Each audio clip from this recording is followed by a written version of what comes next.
Welcome back to Spotlight on TV3, First News, Best in Entertainment. Happy birthday in advance to Kofi Bracon of Cantonments. May God richly bless you. Tomorrow is your birthday. Enjoy all of it. And let's zoom straight into action with Ayigbe Edem, the swag man. Yes. Oh, yeah. Oh, yeah. Ayigbe Edem. The last time was on Kwade's show, I think, and it was crazy, man. How'd you do that? You know, flipping, you know, your cap, and it was just you on stage, and you're able to grab the attention of the audience. Do you set out to do that, or it just comes naturally? I have a very solid team behind me. I have Hammer, I have John Doe, I have Breeze, I have Maso, I have Roger, I have Sid, who is in the studio right now.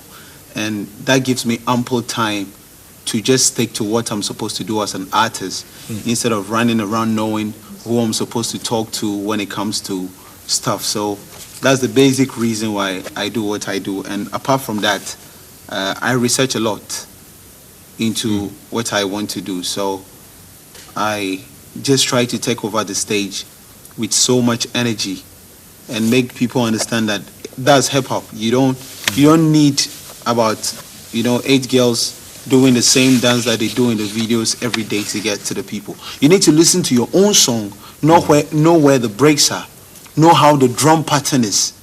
For it's your story. Only you can tell the people your story, and your story is not only the lyrics. The engineer also has a story, so you need to put those two together on stage. With the cup moves, it's a trade secret. Wow. Yeah. Wow. And people, I'm sure people out there are dying to hear your answer to this question. Is Ayigbe Edem single? I'm so single, I don't know how single I can get again. Yes, your issue with confidence and the whole controversy, and what happened between you and confidence? I would say I issued a press statement, and that was supposed to be the final say on paper officially. But I would say I feel that thing belongs to history, but I'll give a basic scenario. Everybody at home knows that they get relationships, and sometimes you just want to opt out. You opt out, and the party convinces you for you guys to get back together. So I'm going to give them my scenario, so they get to see how everything played out. I go out with the lady in question for a couple of months. We travel, she misplaces her Nokia phone. 2 days after the phone gets missing and we don't find it, we get together and throw my birthday party. Then I travel out of town, come back and say I'm no longer interested in the relationship for personal reasons. That's after the phone got missing, and 2 days after my birthday, we stayed for 4 months. And then after the 4 months, I opted out. 3 months of convincing me to come back, and me not hidden. In the 3rd month, a story comes in the front page of taking the phone.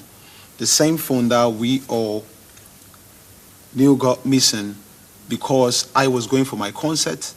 And as a lady, you always want to be around your guys, so my girlfriend came along. So they should add it up, and that's a little scenario. Yeah, and so it has just taught me that as artists we should know how we associate ourselves. My team is saying now when I want to get with anybody, they want to sign a couple of things. I think it's a good idea, so nobody tries to destroy the sandcastle that you've built with a hustle. Yeah. So I was about to ask you, do you have any regrets? After what's happened, do you have any regrets? Yes, I do have regrets, but you need to take the good with the bad. I realize this is the nature of my work. If anybody you check with Hammer, at a point in time, I started acting like Tupac. Like I don't care, because you just want to do your music, and that's what you love. Be in the studio, create stuff that people like. You don't want to be in the front line for negativity whilst you're trying to promote positive things in the society. So it really gets, the two just doesn't tally, and it has effect on you, your studies, it has effect on the lyrics. And on this note, I say people should be on the lookout for a song that is in relation to that event. Wow. Yeah. Oh, you've already done a song? Yes, it's in the studio. It's you for guys. free before my album comes out. This is the first time I'm saying it. Interesting. So you have an album coming out so soon. My album. So you've been working in the studio, studying at the same time, and in this controversy as well. Yeah. Interesting. Of course, the charity work. Why did you choose that? I wasn't from a poor background because my dad was a lawyer, my mom a professional teacher, but I lost my mom when I was in junior high final year, and I lost my daddy when I was in senior high final year. So I know how it feels like to walk in the shoes of somebody who just needs somebody to give them hope. You know, so I met Hama in 2003, and it took me, I think, 4 years for him to decide I'm ready. And in the studio, I promised him I don't need to have it all. When I have the little I have, I'll share with everybody to give them hope that you can make it to any point. You know, so when I came out with Bouger, I started making my savings for 12 months of giving back. So when I saved and I got my money that I wanted to give back, I told my people I'm ready, let's hit the road. And that's how come the Volta Regime Foundation came about. Yeah. That's a great one, and I'd like what exactly did you choose to do? And before that, can you just flip your cap a bit so people can see the face behind the charity? You know, just flip it because we're getting calls. You're not seeing the face behind it. All right, there you go, Ayigbe Edem. And what's your target? Your target is? My target is basically kids, because when you're a kid, you have so much dreams, and a single line of statement from somebody can shatter it, can tell you, stop music. And that has killed somebody who might be able to put our country on the map. So giving the kids every opportunity to just believe in themselves. So I started with Mamobi, children's ward, maternity ward. But on the road, we realized other people also needed help. So we went for the Wager Leprosarium. And I, a few days ago, received a text message from somebody telling me there was something on TV3 about a kid who has a hole in heart. Yeah.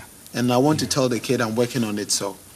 Most deaf, good work. And, I mean, add my voice to the other people that they should help. This is it. Ayigbe Edem on it, and you know, it's not just about hip life. It's not just about the music. It's about the cause and a particular good purpose and helping society. And that's a good one. A feather in your cap for that. And what are you working on in the studio now? What, aside the single you just talked about, like you want to drop a single on the whole confidence issue, what are you working on after Volta Regime? I'll first go by saying it's not on the confidence issue. It's on the issue that happened to me. So I'm taking it from your angle. My angle. I'm not bringing anybody's name, but I'm trying to use it to tell other people that when you're coming up and you're young, you need to be careful. I had a long lecture from Hama in the studio before I started recording my album. So I stayed away from getting together with somebody the whole time my album was in progress, like almost for a year. And I only got to find out that that was the best decision. So I'm continuing with that. And with the Volta Regime is the Volta Regime Foundation and the Regime Records, which will be incorporated into the last two. I'm in the studio with Hama, doing songs. As usual, who else? Hama of the last two. I'm in the studio with Hama doing songs, and Hama is shipping me over to J Soul Studio to do a couple of songs for my new album, shipping me over to Richie, shipping me over to EL, so that the people get to taste something that wasn't on my previous album. So there will be a Richie on your new album? Yes. Interesting. So that people get to feel something that they haven't felt. In the meantime, they should be on the lookout for a new single from me and Tiny, trying to tell Abrafo and Ochami Kwame that they don't have to beef because we look up to them. You think the beef is not necessary? Not necessary at all. It's the epitome of hip-hop. Beef is the epitome of hip-hop, but I think it should be on wax, and you shouldn't get personal about it, and you should just be strategic about it, because at the end of the day, positivity matters than any other thing.